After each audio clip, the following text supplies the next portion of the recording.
ಮಂಗಳೂರಿನ ಎಂಆರ್ಜಿ ಗ್ರೂಪ್ನ ಆಶಾ ಪ್ರಕಾಶ್ ಶೆಟ್ಟಿ ಸಹಾಯ ಪ್ರಧಾನ ಸಮಾರಂಭ ನೆರವು 2025 ಕಾರ್ಯಕ್ರಮ ಡಿಸೆಂಬರ್ 25ರಂದು ಮಂಗಳೂರಿನಲ್ಲಿ ನಡೆಯಲಿದೆ. ಕೂಳೂರಿನ ಗೋಲ್ಡ್ ಫಿಂಚ್ ಮೈದಾನದಲ್ಲಿ ಸುಮಾರು 4,000 ಕುಟುಂಬಗಳು ಹಾಗೂ 100ಕ್ಕೂ ಅಧಿಕ ಸಂಘ ಸಂಸ್ಥೆಗಳಿಗೆ ಒಟ್ಟು 9 ಕೋಟಿ ರೂಪಾಯಿಗೂ ಅಧಿಕ ಮೊತ್ತದ ನೆರವು ವಿತರಣೆಯಾಗಲಿದೆ. ಯೋಜನೆಯ ಪ್ರವರ್ತಕರಾದ ಎಂಆರ್ಜಿ ಗ್ರೂಪ್ನ ಚೇರ್ಮನ್ ಡಾಕ್ಟರ್ ಪ್ರಕಾಶ್ ಶೆಟ್ಟಿ ಮಾಹಿತಿ ನೀಡಿದರು. ಈ ಯೋಜನೆ ಈ ವರ್ಷ 7ನೇ ವರ್ಷ ಪೂರೈಸ್ತಾ ಇದೆ. 3 ವರ್ಷಗಳ ಕಾಲ ಯೋಜನೆ ಮುಂದುವರಿಯುತ್ತೆ. ದಶಮಾನೋತ್ಸವ ಬಳಿಕ ನೆರವು ಯೋಜನೆಯ ಫಲಾನುಭವಿಗಳನ್ನು ಸೇರಿಸಿಕೊಂಡು ಅದಕ್ಕೊಂದು ಸಾಮೂಹಿಕ ರೂಪ ಕೊಡಲು ಚಿಂತನೆ ಇದೆ. ಈ ವಿಸ್ತರಣೆಯಿಂದ ಪ್ರತಿ ವರ್ಷ ಕನಿಷ್ಠ 14,000 ಕುಟುಂಬಗಳಿಗೆ ನೆರವು ಕೊಡೋದಕ್ಕೆ ಸಾಧ್ಯವಾಗಲಿದೆ ಅಂತ ಹೇಳಿದರು. ತಮ್ಮ ದೃಷ್ಟಿಕೋನವನ್ನು ಹಂಚಿಕೊಂಡರು. ಈ ವರ್ಷವೂ ಸಾಧಕರನ್ನು ಗೌರವಿಸಲಾಗುವುದು. ಕಾರ್ಯಕ್ರಮದಲ್ಲಿ ವಿಧಾನ ಸಭಾಧ್ಯಕ್ಷರಾದ ಯುಟಿ ಖಾದರ್ ಪಾಲ್ಗೊಳ್ಳುತ್ತಾರೆ.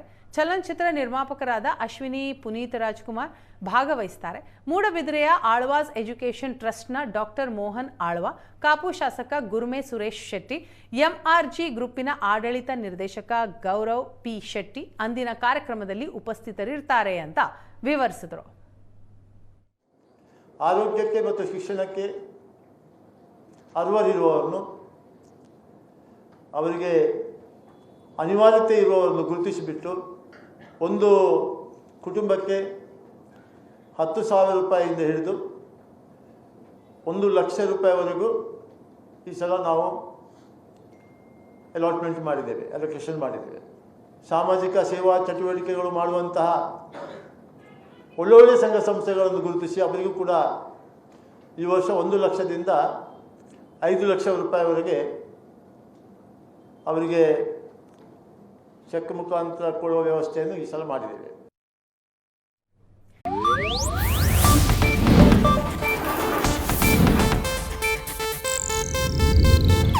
ಇದು ಏಷ್ಯಾನೆಟ್ ನ್ಯೂಸ್ ನೆಟ್ವರ್ಕ್ ಪ್ರಸ್ತುತಿ.